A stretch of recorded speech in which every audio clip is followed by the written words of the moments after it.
All right, we're back. And again, this is Fish from 93Q. And I'm having a great time here with these two gentlemen. They are quite, I'm learning a lot, and they're actually pretty entertaining if they decide not to run for office again, which they've already made that decision.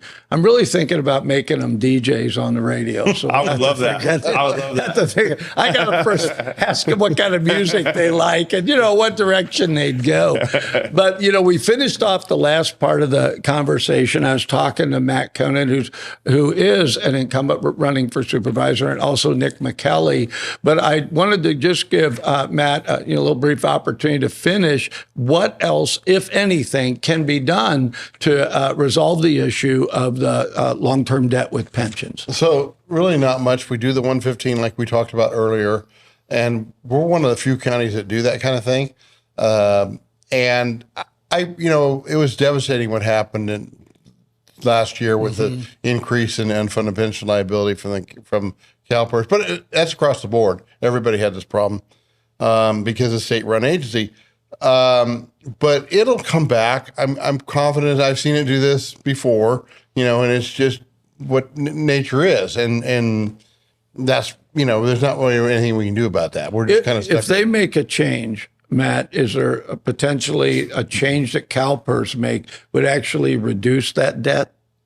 If they manage their money better, I think they would get a better return. Okay. If they change policy on how they invested in the stock market with it, then yes. Then potentially the debt got it. Absolutely. Okay. It would perform much better. So it started out years ago where the management of CalPERS was driving this narrative where they didn't have a balanced portfolio anymore. Now it's the state legislature pushing that, which is even worse because I think the CalPERS board could be pushed in a certain direction to go that direction to invest more wisely. But the legislature that we have down there right now is, I'll call it problematic. Are you saying you have a lack of confidence there, Matt? Yeah. So listen, I have to ask you guys this, and I'll ask Nick first, right? So, because I'm going to save you because you've been there 7 years, going on the 8th and thinking to do this again, and that mental health, behavioral health, you might want to talk to them after the interview, right? Not sure, but honestly, gentlemen, Nick, why would you do this again? And just from two things. One is because of the ongoing stuff, it's got to be a little frustrating when things like with CalPERS or with the state, they make decisions you can't do anything about. That's got to be frustrating. Right. So you really have to try to focus on what you can. So, and I'm sure you told me that you work great with the rest of the guys. So there's some good things. I don't want people to think it's all bad, right? Right. But honestly, Nick, why would you do this a second time? Well, I want to know. There's got to be a reason for that. So I think probably we all would feel like this if you're running as an incumbent, is that you have some unfinished business, right? No. You've started certain things. Like Matt and I both are on the Sabufka board. He's the chairman. And one of the really big things that I've been pushing is trying to make sure we get a slurry wall in the bypass levees so that we can reduce the FEMA flood maps because, as we've talked about before, you can only build on 20% of all of Sutter County. And it's really frustrating. So they've put those economic handcuffs on us. And so that's one of the things that, I'm really pushing. And, I think the reason that I ran the first time, and how about I say this? I better be careful how I say this. It's okay to say, I didn't like what I saw. I wanted to change it. Yes, that's true. And so when I ran the first time, as I had mentioned to you before, I was considering it. I had a lot of friends that I work with on the Prune board and said they saw how I worked in Washington and they were like, hey, listen, you'd be really good at this. So they kind of were giving me a nudge, like, get into politics. You need to do this. So I was seriously considering it. But, when I saw the billboard there on Live Oak Boulevard with the Contra Costa County Sheriff recruiting away our sheriff's deputies, I said, all right, you got to get in there, get these guys a raise. I knew it was a problem. Fortunately, the rest of the board felt the same way once I got there. But I don't want this to sound arrogant because it's not at all. But if you're going to run for office, you have to believe you're going to do a better job than the other guy. And, if you don't really believe that in your heart, then you shouldn't be running, because it's completely self-serving of you, right? And I hope every candidate feels that way that's in a race. Because if you don't, then you shouldn't be doing it. So, yeah, it's not a photo op. No, it's a lot of work. It's a lot of work. And, I think for both of us, we've come from backgrounds of a lot of community service. That's basically what it is, right? Except you're taking care of 100,000 people now, and you're controlling the budget of public safety, and those people are saving lives, every day. So it's serious stuff that we deal with, and I think one of the things that, somebody asked me this before. They're like, what is the toughest part of the job? And I said, the big decisions are easy. Giving the sheriff's deputies a raise, easy. Giving firefighters a raise, easy.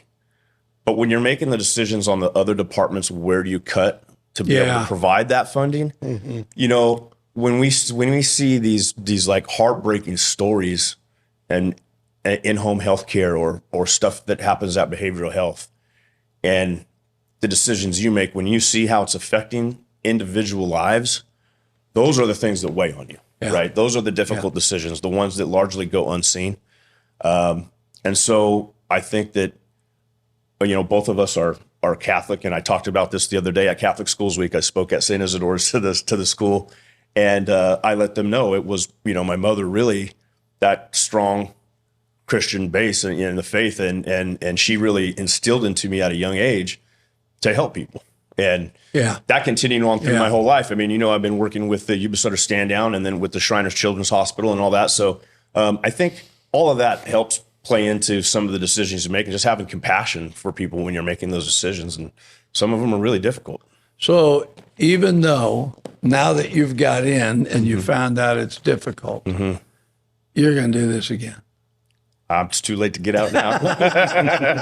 And you didn't even talk to Matt about this, did you? You didn't sit down and say, Matt, you've done it twice. Am I doing the right thing? Well, sometimes I think it's good for somebody that has run and has the knowledge to run again. Yeah. And quite honestly, sometimes maybe that's not a good thing. But I think you keyed into something that's very significant, and that is your desire to do it and why. I like the idea of, well, if he's got some unfinished business, let's get that done. But then also, you have to recognize if the board is successful and cooperative, do I want to change the mix? So some people would say, well, yeah, we should change the mix because this isn't getting done or that isn't getting done. But from you guys' standpoint, running again, and in your case, Matt, again, right? You have to very carefully look at the board and say, if there's a change, I'm going to run. I want to do this. But if something changes on the board, I'm going to have to still stick with it and go. So why would you run a third time? Why would you do that? When I ran the first time, I was very concerned about the unfunded pension liability, the lack of internal auditing, the sheriff's pay, the fire pay for Area F. And we've addressed most of those, and also the levies. And like I said, I served on the Sabuca board. And before I ran, I had a lot of experience with school boards, water districts, reclamation issues, Farm Bureau. And, I'd be talking to people about those things and those issues. And they said, well, Matt, if you're concerned about this county and those issues, the unfunded pension liability, that kind of thing, you need to run for office. And I'm going, you had two choices. Stop talking or run. Why would I do that? And they said, why would you do that? And I said, well, they said you should do it because you're concerned, you're passionate, and you understand the issues. Yeah. And I go, and so finally I decided to run. And when I ran, I've always believed in giving back to our community. That's why I served on all those boards and commissions. For over 40 years, I've served on our community and supported it, and I love our community, and that's why I did it. So like the volunteer fireman for 25 years. Those experiences give you understanding of how government works and doesn't work, and it makes you a better manager of government. But so I decided to run for that office because of those experiences. And I truly love serving our community. And that's a real joy in that. That's why absolutely. I did it. It's not always easy. And there's times that the constituents don't like what you're doing or don't like. We take our beatings as we go, for sure. Yeah, exactly. But it's. And they can be pretty vocal on be. Facebook. Yeah. On Facebook. But, those experiences of the knowledge base that I had allowed me to do my job better. And that's one of the reasons why I decided to run for a third time. I want to get these levies improved. We've done pretty good on the sheriff's. We need to keep an eye on that, make sure it stays competitive with jurisdictions around. Same with fire, and we need to find a funding source for Area F fire, and that is critical to the long-term well-being of Area F fire. Mm-hmm. So Matt, if the county can only build on, what'd you say, 20%. 20%. 21. No, 21. Sorry. Yes, 21. You need to pay attention. I know. That's that 1% is a big deal. I know. It is. I know. It is. I know. It is. It is. So when you talk about it being important to fix the remaining levee area, fixing that, will that make a difference in usable land? Yeah. Does Yeah, that because change? Is that we'll have to reapply to FEMA to have them redraw the maps. Right. But that is something they look at periodically, and once those levees are improved, they have no reason not to permit. But the only way to get a reduction of those FEMA flood maps is to put in a slurry wall there, just like we've done on the Feather River side. Yep. So that would be a serious project. Oh, yes. For flood 200 million. abatement. 200 million, bro. Yes. But it would also change what could happen in terms of building and income to the county to take care of other things. So it's all interconnected. But Fish, sometimes people don't realize this also. If you have a business or a home that burns down within that floodplain, you cannot rebuild it. You can't rebuild it. Yeah. Where my house is at, we're on the other side of the Well, unless you put it up to the elevation. So I'm in a 7-foot floodplain. The map is so flawed with FEMA. The levee to the south of us is 3 feet above ground level, the top of it. We are about 5 feet above the top of the levee on the bottom end. So how can it possibly flood there? And a matter of fact, our family's farmed there for 103 years, and you'll be happy to know that it's never flooded. So doesn't logic tell you that somewhere along the line, history ought to tell you what floods and doesn't flood? It's the Army Corps of Engineers that do all that surveying, and they FEMA does that. But they hire the Army Corps that's to true. surveying, and they obviously went a little bit overboard. Here's one of the reasons that I want local people to do local things. Now, I understand sometimes it's good to have an eye on it that isn't jaundiced by whatever. But at the same time, it's things like that. It's like, could you take this into consideration that quite possibly, this is not going to, right, in your report or however you're doing it. And I think that they send somebody out to do a job, and they do the job, and they do it based on whatever parameters they give them. But it's not a one size fits all. This is my thinking when we ask, when the government does things, we all know that if you own a business, I used to always look for a small bank because I get to know them, right? You go in, a handshake, you get a loan. Not anymore, but you used to be able to. Yeah. And then, so why? Because then you can have that relationship. But I notice as everything grows, the leadership that makes the decisions is no longer local. So I don't care whether it's our government or big business, it is a problem. And so things like this can happen where, it's like, well, okay, this says I should put this number. Yeah. It's like next thing you know, it's like, well, that doesn't even work, right? Yeah, right. So I think this is kind of a funny story about the flood map in our area. So if my house burned down, it's been there for 100 years, actually 102. And my grandparents built it, never been flooded. And if it burned down tomorrow, I would have to elevate it at least 7 feet. So I asked Wally Herger, our congressman, and I told Wally, I said, by the way, I'm still paying my flood insurance. So after I reach 100 years, since we're in a 100-year floodplain, I'm sure that FEMA is going to reimburse me all of my back payments. Well, they had a good laugh on that. That would really take the act of Congress, man. That's probably not going to happen. Having asked you guys why you would run again, and we're looking down the road, and it would appear to me, I like the idea of there's some things I'd like to see finished, things weren't done.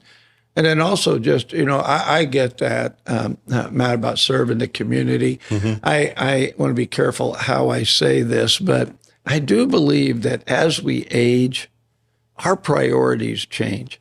And the simple truth is it's less about me and more about the next generation, right? And you start saying the changes I make today, how are they going to affect other people, right? Now, you're way too young, No, please. Nick, it's like, you know what I mean? I just say it, right?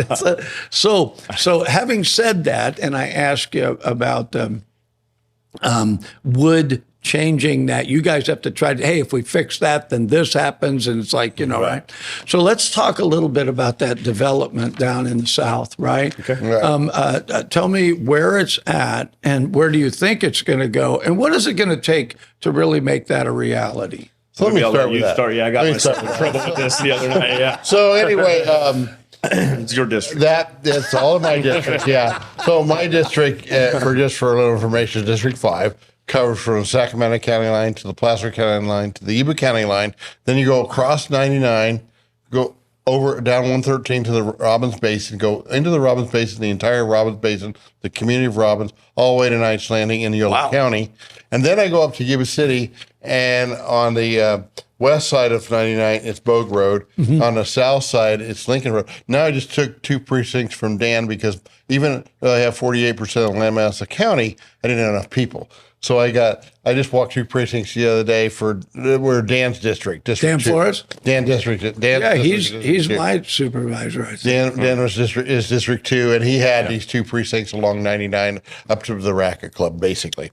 Yeah. Anyway, so that development is all in South County, and it's about 7,000 acres. So there's 3,700 acres of industrial, about 3,500 acres of residential development. And it's basically from the Sacramento County line to the river, to the Cross Canal, and then to the Pleasant Grove levee. And Thomas has been rebuilding all those levees, and that's SAFCA, Sacramento Area Flood Authority. I serve on that board as well. And so we're rebuilding those levees. All that's pretty much done now. We've still got, I shouldn't say that. We've still got the Pleasant Grove levee's got 3 reaches we're still working on in various states of repair and engineering studies and that. But in the next 3 years, probably it'll all be done, is at least my hope. And that is all going to be in 2-year flood protection. I mean, there is a problem on the Sankey Gap where it's not going to be improved, but there is a plan to widen the Sacramento bypass and to widen the Fremont Weir 1,500 feet, which will lower the water in that region as well, all the way up to Yuba City, as much as 2 feet during a major flood event. When they do that, we estimate the Sankey Gap becomes irrelevant and could be filled in at that point. That would make the entire basin in a 2-year flood protection. But this 3,700 acres of industrial development is critical to the county. We have to get sewer and water there, and with the housing they're going to develop in Sutter Point, they're going to start housing maybe as soon as next year. Sewer lines actually, if you drove by there on Riego Road, you'll see piles of sewer pipe that's there, but they were missing a few components to put it all in last fall. And so they're going to probably start on it this spring. And there's 3 total phases of housing there that are going to go initially, yes. Because the question was that the voters approved it several years ago. Right. Well, almost 20 years ago. Yeah. So, I was trying to be kind to something. But it's like, where is it and where it's going? Which incidentally, at one point in my life, I operated heavy equipment, and it was in the Fremont Weir. Oh, really? That's where I was. I worked with a company, and I operated a water pool, and just had a blast out there and I got hurt. Oh. Yeah, that was the end of that was the end of that, right? Dang, we're already down to 10 minutes. All right, let me, You didn't get to answer that. No, that's all right. You got it. Okay. it's not his district. Yeah, it's not my district. I'm good. I talk enough. Don't ask me to talk more. I can see you two get along. Yeah. yeah. So Get along well. just before I ask this next question, you said sometimes you guys hang out, right? Yes. Yes. So I want to revert back to a question where you talked about this is not a part-time job. Right. And so the guys that work together, the supervisors, you guys have got to really know each other, haven't you? Yeah. Oh, yeah. Absolutely. And I think I'll give you an example of this. And actually, Sean Harris said this when one of the times we were at the Buckeye Parade. We always try to get together and maybe grab a bite to eat, or we're at the whatever we do with the Yuba City guys, right?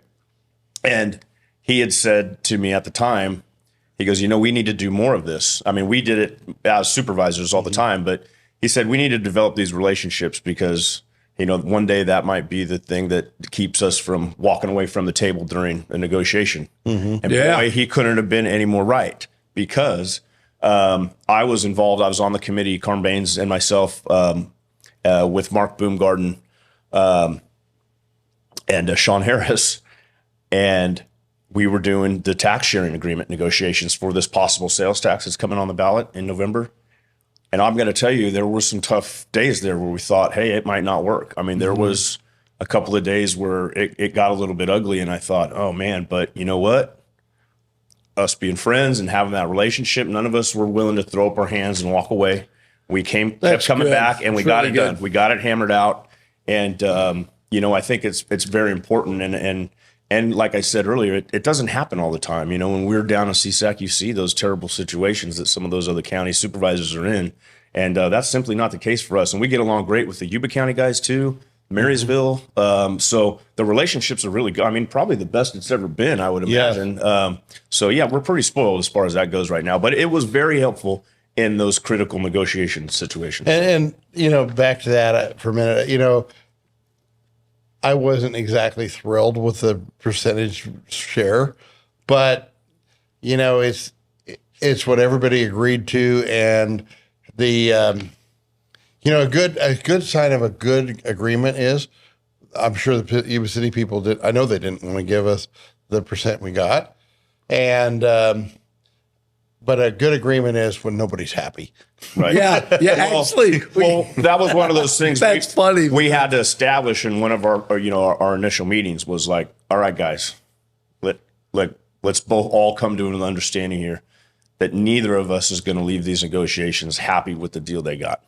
And once you have that understanding, it was like, yeah, all right, neither of us are going to be happy. Let's get on with it. And when we hammered it out, so earlier, Nick, you had mentioned that the percentage of the budget that you guys actually get to work with is pretty small, right, comparatively. Yes. And if my understanding is correct, and I've talked to Yuba City and Sutter County people, the potential tax increase, the money stays here. Yes, this is not 100%. This is not one of those.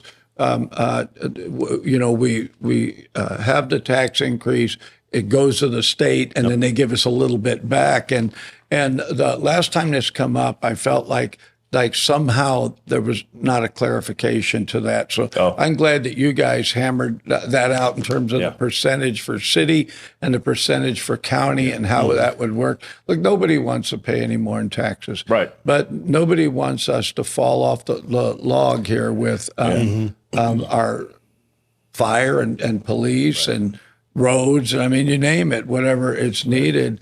And so you guys are having to do a lot where it's an outside control. And so, which again brings up the point, why would you do this again? You have to have a desire to reach this community and make a difference, because otherwise you're going to go crazy. We'll be visiting you in one of those places, right? and so, unless you go real crazy, then you're getting that jail money for medical. Yeah, right.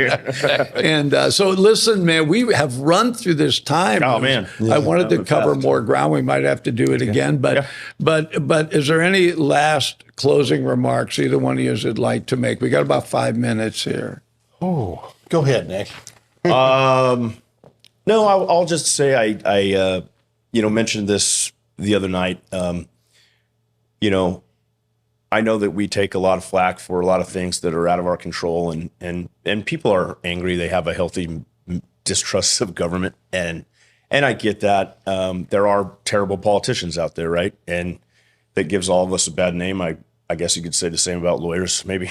But It's about everybody. yeah. They lump us all together. But for me, I haven't seen any of that corruption or anything like that from the guys that I work with. They're all in it for the right reasons, and I like working with the guys that I do, and I think it's all going really pretty smoothly. And I said this to Gary the other day, and because you guys are musicians, I said, hey, we're just getting in a groove. Don't change up the band now, right? But That's a good line, right? But I will say this, to the citizens of District 1 and the entire county, it has been the great honor of my life to be able to serve the citizens of Sutter County and represent the people of District 1. So You're District 1, you're District 5. Yeah. Got it. So I'd just like to say it's been an honor and a privilege for the last 7 years serving the citizens of Sutter County and working for the citizens to accomplish goals and objectives that we had all set up before. And by the way, the county on a routine basis reviews goals and objectives for the county. Mm-hmm. And we're constantly working on those goals and objectives. And I've always loved serving our community. And that's why I did it. That's why I want to do it again for another. And I'd like to get some of these things accomplished that we haven't quite got there yet. I'd like to see these levee improvements done. I'd like to see an area F fire solution. Area F fire, and we didn't cover this, but area F fire is all special assessment district. All the fire in the county were set up on a special assessment district. And that's supposed to fund it. But the problem is we were in this FEMA floodplain, was remapped after this was all set up. There's no escalator for it. So it's the same fee you paid in 25 years ago? Oh, Or no, yeah. 30 years ago. 30 years ago, same fee today as it was then, but yet we only build maybe 30 houses a year in the county. So, and not in the city, but in the county, rural. So how can you possibly fund something 30 years later on the same tax dollar? Yeah. It's not viable. The county has put in money for the last 4 years, roughly $1 million a year to keep it going. And I think that's critical and important for public safety. And this board has always emphasized public safety over all other things. So that's kind of it for me. Gentlemen, I appreciate you taking the time to do this. It's actually been a pleasure and a lot of fun. I do want to ask you, so who are the other three guys? Are those the supervisors? Yeah. Oh, Dan Flores, Carm Baines, and Mike Ziegemeyer. Okay. Yeah. I just want to let people know that. Yeah. Let's just say like three no-name guys. So those three guys are in. They're staying. Yeah, so Dan Flores does District 2, which is all of Yuba City. Mm-hmm. Generally speaking, Mike Ziegemeyer's District 3, and he does Live Oak. Oh, he's Sutter. Sutter. Yeah, Sutter, sorry. Sutter. You know each other well. And then Carm does District 4. Yeah, District 4. And he does, so he's everything from Bogue Road to the highway to the Cross Canal, to Highway 20, to the Cross Canal to Highway 99. Okay. Mm-hmm. Now, do you have to live in the district Yes. you can? Got it. I just wanted to make sure of that, because it's one of those things. It's like, what do you mean? Anybody can run? I live in Yuba City. Maybe I'll run. But I'll be running against Dan. Well, hey, no, I think this might be his last term, right? I think that's what he said. I don't know. That was a joke. That was a joke. I haven't heard that. Oh, I don't know. Listen, we want to thank both Matt Conant and Nick Micheli for coming in, District 5 and District 1 respectively, and talk about what's happening in Sutter County in the upcoming election, get their viewpoint not just on where they've been, the changes they've seen,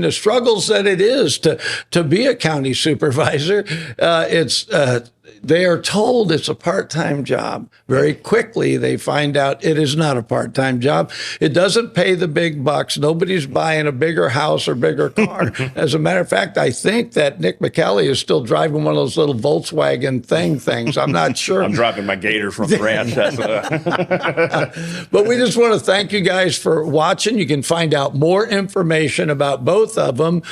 Matt, what's the best way to look up info my on website, here we go. I have my little flyer here. And it's learn more about mattconant.com. There you go. Anyway, and these are little flyers we're giving out. And then Nick, for you? So you can go to nickmicheli.com, or you can go to Nick Micheli, Sutter County Supervisor, on my Facebook page. One last quick thing. If you had somebody out there and they just genuinely felt, I want to talk to you personally. Oh, Does that, are you guys ever allow that? yes. Yeah, absolutely. the best for me, because my phone's so public and I get so many calls and I can't keep up. My messages are full constantly. I will tell you this. None of us, I don't think, have ever denied anybody a sit-down meeting in our office. There you go. All you have to do is call the front office of the administration building, and I promise you, Stephanie or Gina up front there will set up a time, and you can come right into my office and meet face-to-face, and I will absolutely never turn away anybody.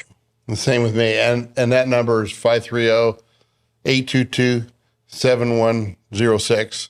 And my personal cell phone number, I try to answer all the calls there, is 530-713-5764. And my county number is 530-713-7505. Nick is 01. Dan is 02. Yeah, right. Mike is 03. And Carver's 04. And if you want to talk to Steve Smith, he got pissed at all of us, upset with all of us. You call he's 06.